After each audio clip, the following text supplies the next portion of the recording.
చేస్తున్నారు, దాని ఫలితాలు వస్తున్నాయి. ఆ రాష్ట్రంలో ఉండే ప్రజానీకానికి న్యాయం జరుగుతా ఉంది. నేనేం చేశామని అడుగుతున్నారు వైఎస్ఆర్ కాంగ్రెస్ నాయకులు, చోటా మోటా నాయకులంతా. నేనేం చేశానో మీ ఊర్లోకి వెళ్ళి ప్రపంచ నలుమూలలు ఉండే ఐటీ ప్రొఫెషనల్స్ అడగండి, నేను ఏం చేశానో వాళ్లే చెప్తారు మీకు సమాధానం. ఒక రాజకీయ పార్టీ, ఒక నాయకుడు మనం చేసిన దానివల్ల మంచి ఫలితాలు వచ్చి ప్రజల జీవితాల్లో వెలుగొస్తే దానికంటే బాధ లేదు, దానికంటే ఆనందం ఉండదు. మొన్నే మీరు చూశారు, నాకు కష్టం వచ్చింది. ఒక్క ఆంధ్రప్రదేశే కాదు, వేరే రాష్ట్రాల్లో 80 దేశాల్లో నాకు సపోర్ట్గా ముందుకొచ్చారంటే, నేను బ్రతికుండంగానే అందరూ నాకు సహకరించారంటే, నేను చేసిన పనులు నెమరు వేసుకున్నారంటే దానికంటే ఏం కావాలో తమ్ముళ్ళు అని మిమ్మల్ని అడుగుతున్నా. ఈరోజు నా ఆలోచన ఒకటి, ఈ రాష్ట్రం పూర్తిగా నష్టపోయింది. 5 సంవత్సరాలు మనం అందరం కూడా బాధితులమే. నేను ఒకటే ఆలోచించాను, విభజన జరిగింది, హైదరాబాద్ నగరం తెలంగాణకి వెళ్ళింది, మనం నష్టపోయాం. నేనే అభివృద్ధి చేశాను. మళ్ళీ దీన్ని ఒక పట్టుదలగా ఆంధ్రప్రదేశ్ రాష్ట్రాన్ని అభివృద్ధి చేసి దేశంలోనే నెంబర్ 1 రాష్ట్రంగా చేయాలని నేను కలలుగన్నా. ప్రణాళికలు తయారు చేశా. అదే అమరావతి, అదే పోలవరం నదుల అనుసంధానం, అదే పెట్టుబడులని తీసుకొచ్చాం. నేను అడుగుతున్న ఈ 5 సంవత్సరాల్లో బెదిరించి కబ్జాలు చేసి ఎక్కడికక్కడ తరిమేసే పరిస్థితికి వచ్చాడు. అందుకే నేను కూడా బాధితున్నా, అవునా కాదా అని మిమ్మల్ని అడుగుతున్నా. అందుకే ఒకే మాట చెప్తున్నా, మీరు ఎన్ని మాట్లాడినా మళ్ళా 5 కోట్ల ప్రజానీకానికి న్యాయం జరిగే విధంగా ఈ రాష్ట్రాన్ని, తెలుగు కమ్యూనిటీని ప్రపంచంలోనే నెంబర్ 1 స్థానంలో పెట్టే బాధ్యత నేను తీసుకుంటున్నాను. ఇంకో పక్క మీరు చూస్తే పేదరికం లేని సమాజం, పేదవాళ్ళను ఆర్థికంగా పైకి తీసుకొచ్చే అవకాశాలు మెండుగా ఉన్నాయి. ఎన్టీ రామారావు గారి కళ పేదరికం లేని సమాజం ఉండాలనేది. దాన్ని నిజం చేయడం, వాస్తవ రూపంలోకి తీసుకురావడం నా బాధ్యత.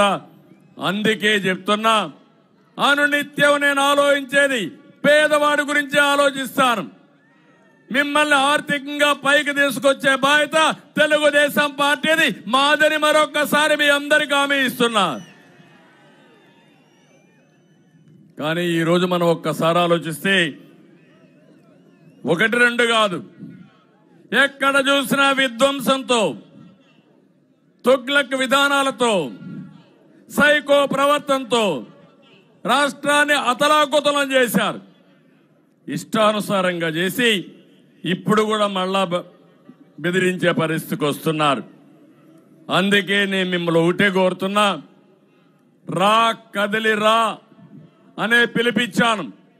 ఇది నా కోసరం కాదు, తెలుగుదేశం జనసేన పార్టీల కోసరం కాదు, మీ పిల్లల భవిష్యత్తు కోసరం, రాష్ట్ర భవిష్యత్తు కోసరం, 5 కోట్ల ప్రజల కోసరం. ఈ విషయం మీరందరూ గుర్తుపెట్టుకోమని మరొక్కసారి విజ్ఞప్తి చేస్తున్నా. అందుకే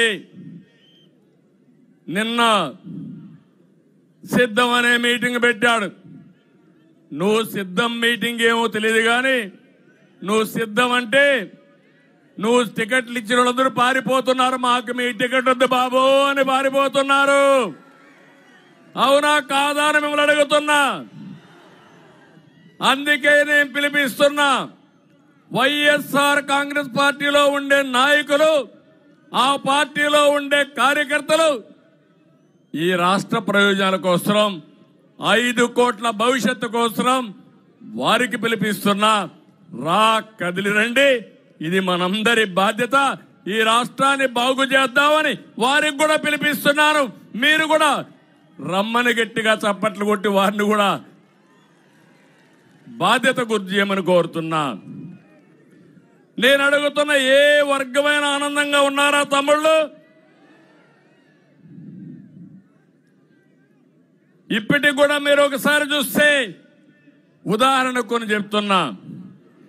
ఏ రైతైనా ఆనందంగా ఉన్నాడా? 5 సంవత్సరాల్లో చితికిపోయాడా లేదా? రైతు ధాన్యం కొనే పరిస్థితిలో ఉన్నారా? వీళ్ళు కడాన ధాన్యం కొనుగోళ్లు కూడా కమిషన్లు. వీళ్ళు మనుషులా రాక్షసులా నాకైతే అర్థం కావడం లేదు. అక్వా రంగం కుదేలైపోయింది, అవునా కాదా అని మిమ్మల్ని అడుగుతున్నా. మళ్ళీ హామీ ఇస్తున్నా, అక్వా రంగాన్ని బాగు చేసే బాధ్యత తెలుగుదేశం జనసేన తీసుకుంటామని మరొక్కసారి హామీ ఇస్తున్నా. వీళ్లే కాదు, నేనేం చేశాను అడిగారు. ఒకటే చెప్తున్నాను, 1,50,000 రూపాయలు రుణమాఫీ చేసి ఒకేసారి 50,000 రూపాయలు రుణమాఫీ చేసిన పార్టీ తెలుగుదేశం పార్టీ, తెలుగుదేశం ప్రభుత్వం. నువ్వేమిచ్చావు? 7,500, మొత్తం కలిపితే 37,500. గిట్టుబాటు ధర లేదు, సబ్సిడీలు లేవు, వ్యవసాయ శాఖ ఎత్తేశారు. దేశంలో ఎక్కువ అప్పుండే రైతాంగం ఆంధ్రప్రదేశ్ లో ఉన్నారు. ఎక్కువ ఆత్మహత్యలు చేసుకునే రైతాంగం కౌలు రైతులు మన రాష్ట్రంలో ఉన్నారు. దీనికి సమాధానం చెప్పమంటున్నా. ఎదురు దాడి చేయడం కాదు, ధైర్యం అంటే సమాధానం చెప్పండి. నేను చెప్పే లెక్కలు నేనిచ్చే లెక్కలు కాదు, గవర్నమెంట్ ఆఫ్ ఇండియా పబ్లిసైజ్ చేసిన లెక్కల ప్రకారమే ఇవన్నీ ఉన్నాయని చెప్పి కూడా నేను మీకు తెలియజేస్తున్నా. ఇంకో పక్క అక్వా రైతులకు హామీ ఇస్తున్నా, ₹50 కరెంట్ ఇచ్చి మళ్ళా అక్వా రంగాన్ని బాగు చేసే బాధ్యత మేము తీసుకుంటాం. ఇది కాకుండా నిన్న కూడా మనం చూసాం, ఆయన మాట్లాడుతూ ఒక్క ఛాన్స్ అనే మోసంతో ఫేక్ ప్రచారాలతో అధికారంలోకి వచ్చాడు. 5 ఏళ్ల తర్వాత కూడా మళ్ళా అబద్ధాలే చెబుతున్నాడు. దీంట్లో ఆయన ఎక్కడ చదివాడో తెలియదు కానీ అబద్ధాలు చెప్పడంలో మాత్రం PhD సాధించారు. మనందరం ఆయనకి PhD ఇవ్వాలి. అలాంటి ముఖ్యమంత్రి నేనంటున్నా, ఒక విషయం గుర్తుపెట్టుకోండి. నిన్న పురాణాన్ని గురించి మాట్లాడుతున్నాడు. నేను అభిమన్యుడిని కాను, అర్జునుడిని. నువ్వు అభిమన్యుడు కాదు, అర్జునుడివి కాదు, నువ్వు భస్మాసురుడివి. ఎవరైతే ప్రజలు ఓటేశారో వాళ్ళ నెత్తి మీద చేయబెట్టిన వ్యక్తివి నువ్వు. మళ్ళీ రేపు రాబోయే రోజుల్లో 70 రోజులే, 73 రోజులే, 72 అనుకుంటాను ఈ రోజు నుంచి. 72 రోజుల్లో ఆ ఓటు నీ నెత్తిన పెట్టి నీకు వ్యతిరేకంగా వేసి నిన్ను భస్మాసుర వధ చేసే బాధ్యత 5 కోట్ల ప్రజానీకం అదని చెప్పి నేను మీకు తెలియజేస్తున్నా. ఇంకో పక్క మీరు ఒకసారి చూస్తే, ఒక్కసారి మీరు ఆలోచించండి, అన్ని అసత్యాలే, అన్ని అబద్ధాలే. ఆయన చాలా పేద బిడ్డ, తినేయడానికి కూడా తిండి లేదు పాపం, ఉండడానికి కూడా ఇల్లు లేదు పాపం. అంటే పేద బిడ్డ అన్నా క్యాంటీన్ తీసేశాడు. ఇంకో పక్క నేను అడుగుతున్నా, పేదవాళ్ళ పట్టగొట్టిన వ్యక్తివి నువ్వు పేదవాళ్ళ ప్రతినిధిని చెప్పడానికి అర్హత ఏముందని అడుగుతున్నా. చంద్రన్న బీమా, పండుగ కానుకలు, వ్యవసాయ సబ్సిడీలు, విదేశ విద్య, ఇలాంటివి 100 కార్యక్రమాలు రద్దు చేసిన వ్యక్తి పేద బిడ్డ. ఇంకో పక్క ఈ దేశంలో గుర్తుపెట్టుకోండి, అందరికంటే అందరూ ముఖ్యమంత్రులకు ఎన్ని ఆస్తులు ఉన్నాయో అన్ని ఆస్తులు జగన్మోహన్ రెడ్డికి ఉన్నాయి. పేద బిడ్డ పాపం. అంటే ఎవడికి చెప్తున్నాడు నాకు అర్థం కాలేదు. ఇంకో పక్క ఇల్లే లేదు పాపం ఈయనకు. తాడేపల్లిలో ఒక పెద్ద ప్యాలెస్, బెంగళూరులో ఒక పెద్ద ప్యాలెస్, పులివెందల్లో ఒక ప్యాలెస్, హైదరాబాద్ లో లోటస్ ప్యాలెస్, నిన్ననే ఋషికొండను బోడుగుండు కొట్టించి అక్కడ ఒక పెద్ద ప్యాలెస్ 500 కోట్లతో. ఈ పేద బిడ్డ బతకలేడు కాబట్టి 500 కోట్లు, అది కూడా సముద్రం ఫేసింగ్ పెట్టి ఒక కొండ పైన ఆయనకు ప్యాలెస్ ఉంటే తప్ప ఆయన పేదవాళ్ళు గుర్తురారు, పేదవాళ్ళని చెప్పుకోలేడు పాపం అలాంటి వ్యక్తి. ఇంకో పక్క మీరు చూస్తే అందరికి ఉద్యోగాలు ఇచ్చేసాడంట. ఇచ్చాడ తమ్ముళ్ళు మీకు అందరికి ఉద్యోగాలు? జాబ్ క్యాలెండర్ వచ్చిందా మీకు? డిఎస్సి పెట్టాడా మీకు? నిన్నంటాడు అందరికి ఉద్యోగాలు ఇచ్చా. సచివాలయంలో వాలంటీర్ ఉద్యోగం, మటన్ కొట్లో లేకపోతే ఫిష్ మార్కెట్ ఉద్యోగాలంట. మొన్నే 24% నిరుద్యోగులున్నారని ఆంధ్రప్రదేశ్లో. దేశంలోనే ఎక్కువ శాతం నిరుద్యోగులుండే రాష్ట్రం ఆంధ్రప్రదేశ్ రాష్ట్రం. బాధ అనిపించదా మీకు? సిగ్గు అనిపించదా అబద్ధం చెప్పడానికి? దీనికంటే అబద్ధాలే ఉన్నాయి. మళ్ళీ హామీ ఇస్తున్నా, తెలుగుదేశం జనసేన ప్రతి ఒక్క తమ్ముడికి ఉద్యోగాలు ఇస్తాం, ఉపాధి కల్పిస్తామని మీ అందరికీ హామీ ఇస్తున్నా. 5 ఏళ్లలో 20 లక్షల ఉద్యోగాలు ఇస్తాం. డిఎస్సి పెడతాం, ప్రభుత్వంలో ఉద్యోగాలు ఇస్తాం. ఉద్యోగం వచ్చే వరకు 3,000 రూపాయలు నిరుద్యోగ భృతి ఇచ్చే పరిస్థితి తీసుకొస్తాం. ఇంకో పక్క ఎక్కడికక్కడ గ్రామాల్లో వెలుగులు వచ్చాయంటే ఈయనవల్ల ఏం చేశారని అడుగుతున్నా. ఆ రోజు ఇంటింటికి గ్యాస్ సిలిండర్ ఇచ్చిన ఘనత తెలుగుదేశం పార్టీది, అవునా కాదా అని మిమ్మల్ని అడుగుతున్నా. ఇంటింటికి మరుగుదొడ్లు కట్టించిన పార్టీ తెలుగుదేశం పార్టీ. గ్రామంలో సిమెంట్ రోడ్లు వేసింది తెలుగుదేశం పార్టీ. ఇంకో పక్క ఎల్ఈడి బల్బులు పెట్టి వెలుగులు తెచ్చిన పార్టీ తెలుగుదేశం పార్టీ. కడాన చెత్త నుంచి కాంపోస్ట్ తయారు చేయడానికి షెడ్లు కట్టి ఆ కార్యక్రమాన్ని చేసి అన్నిది చేశారు. 5 ఏళ్లలో గ్రామాల్లో ఒక పని చేశారా అని మిమ్మల్ని అడుగుతున్నా. సర్పంచులకి, స్థానిక సంస్థలకి అధికారాలు తీసేసిన వ్యక్తి ఈ జగన్మోహన్ రెడ్డి. వాళ్ళకి ఇచ్చే డబ్బులు కూడా కొట్టేశాడు. కడాన వాళ్ళకి అధికారాలు లేవు. మళ్ళీ నేను ఒకటి హామీ ఇచ్చాను, స్థానిక సంస్థలకు అధికారాలు ఇస్తాం, వాళ్ళని గౌరవిస్తాం అని చెప్పి మరొకసారి మీ అందరికీ హామీ ఇస్తున్నా. ఇంకో పక్క రైతులు గోను సంచులు కూడా ఇవ్వలేడు కానీ ఇప్పుడు రైతు భరోసా అని మాట్లాడతాడు. సొంత బ్రాండ్లతో మద్యం పేరుతో మీ రక్తాన్ని తాగే వ్యక్తి ముఖ్యమంత్రి. నేను అడుగుతున్న తమ్ముళ్ళు, తెలుగుదేశం పార్టీ హయాంలో 60 రూపాయలు క్వార్టర్ బాటిల్, ఇప్పుడు ఎంత? 200 రూపాయలు. ఇప్పుడు అవునా కాదా? ఆ రోజు నాణ్యమైన మద్యం ఉంది, ఈ రోజు నాసి రకం మద్యం. ఒక బాటిల్ వేసుకుంటే కిక్కెక్కదు, రెండో బాటిల్ వేసుకుంటే జోబీ ఖాళీ అయిపోతుంది. ఆ తర్వాత పాపం వాళ్ళు తాగితే తప్ప ఉండలేరు. ముఖ్యమంత్రి తాడేపల్లి కొంపకు డబ్బులు వస్తే తప్ప సాయంత్రానికి బతకలేడు. ఇది ఎక్కడ అన్యాయం? పేదవాళ్ళ రక్తాన్ని తాగే వ్యక్తి ముఖ్యమంత్రి. మద్యపాన నిషేధం పెట్టకపోతే మళ్ళీ నేను ఓటు అడగనని చెప్పాడు. నిన్న అంటున్నాడు మళ్ళీ నేను అన్ని చేసేశాను, 99% చేశారని మాట్లాడతాడు. ఇంకో పక్క 9 సార్లు కరెంటు ఛార్జీలు పెంచారా లేదా అని మిమ్మల్ని అడుగుతున్నా. 56,000 కోట్ల రూపాయలు కరెంటు ఛార్జీలు పెంచాడు.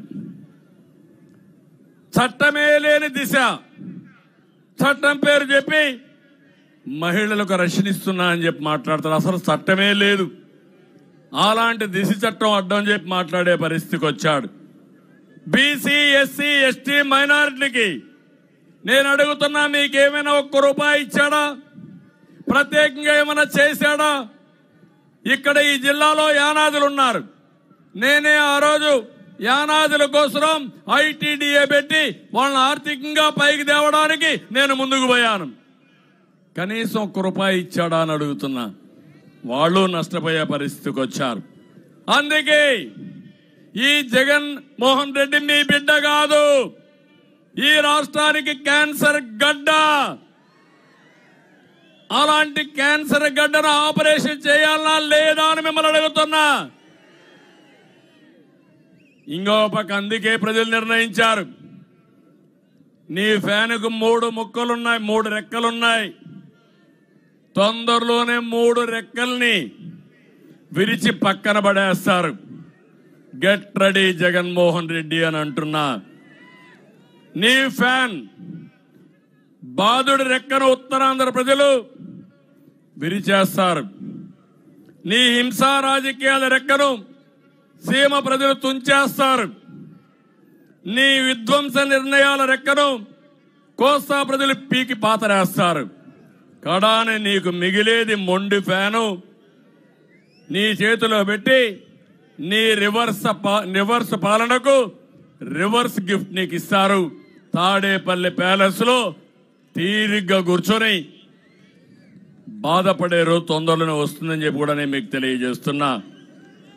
అందుకే నేను మిమ్మల్ని అందరినీ కోరేది, ఇలాంటి దుర్మార్గమైన పార్టీ, ఈ పార్టీ వల్ల లాభం లేదని కూడా మీకు తెలియజేస్తున్నా. ఇక్కడే జిల్లాలో నేను చూశాను, ఇప్పుడే రూరల్ కాన్స్టిట్యున్సీ ఉంది. శ్రీధర్ రెడ్డి గారు ఇక్కడే ఉన్నారు. నెల్లూరు రూరల్లో దళిత గిరిజన విద్యార్థుల కోసం టీడీపీ హయాంలో అక్క చెరువుపాడులో గురుకుల పాఠశాల నిర్మించారు. 90% పూర్తి అయింది. 10% పూర్తి చేయమని కోరాడు. ఎన్నిసార్లు తిరిగినా కాలేదు. కొండాయిపాలెం గేట్ దగ్గర Ambedkar study circle BC Bhavan నిర్మాణం చేపడితే ఆ పనులు పూర్తి కాలేదు, అడిగాడు, అది కూడా పూర్తి కాలేదు. ఇక్కడే అమంచర్లో 500 ఎకరాల భూమి ఉంది, పరిశ్రమలు పెట్టండి, మా పిల్లలకు ఉద్యోగాలు వస్తాయంటే అతి లేదు గతి లేదు. ఆయన అడిగాడని కోపంతో ఆయన ఫోన్ ట్యాప్ చేయడం మొదలుపెట్టారు. అక్కడి నుంచి ఎక్కడికక్కడ వేధింపులు మొదలుపెట్టాడు. అందుకే నువ్వు చేసింది తప్పని చెప్పడానికి శ్రీధర్ రెడ్డి ఎదురు తిరిగాడు, పోరాడాడు. అదే సైకో పైన తిరుగుబాటు అని చెప్పి నేను మీకు తెలియజేస్తున్నా. అందుకే ఒక్కసారి మీరు ఆలోచించండి. ఈ మీటింగ్ ద్వారా రాష్ట్రం మొత్తం ఆలోచించాలి. ఒక్క రవాణా శాఖ ఈరోజు మాట్లాడితే నేనేదో చేశారని చెప్తున్నాడు. పెట్రోల్ రేట్లు భారతదేశంలోనే ఎక్కువ ఉండే ఏకైక రాష్ట్రం ఆంధ్రప్రదేశ్ రాష్ట్రం. అందుకే మన వాళ్ళు పోతే తమిళనాడు నుంచి వస్తా ఉంటే సూడూరుపేటకు అవతలనే పెట్రోల్ వేసుకొని వస్తారు. కర్ణాటక నుంచి వస్తే కర్ణాటక బార్డర్లో పెట్రోల్ వేసుకొని వస్తారు. అంటే ఎక్కడ పోయినా మనకంటే ₹10 నుంచి ₹20 చౌకగా పెట్రోల్ డీజిల్ దొరికే పరిస్థితి వచ్చింది. ఒక ఆటో ఒక నెలలో కనీసం అదనంగా ₹1,500 నుంచి ₹2,000 పే చేస్తున్నాడు. అంటే సంవత్సరంలో ₹24,000 ఒక పెట్రోల్ డీజిల్ పైన అదనంగా పే చేస్తాడు. ఇది కాకుండా రోడ్లన్నీ పోయినాయి. రోడ్లు పోయినాయి కాబట్టి ఎక్కడికక్కడ రిపేర్లు వస్తాయి. దీనికి కనీసం ₹10,000 నుంచి ₹15,000 రిపేర్ ఛార్జీలు అవుతున్నాయి. ఇది కాకుండా ఇంకో పక్క మీరు చూస్తే చలానా పేరుతో యూనిఫామ్ లేదని, లేకపోతే సరైన రికార్డులు లేవని ఎక్కడికక్కడ వాళ్ళని వేధించే పరిస్థితికి వచ్చారు.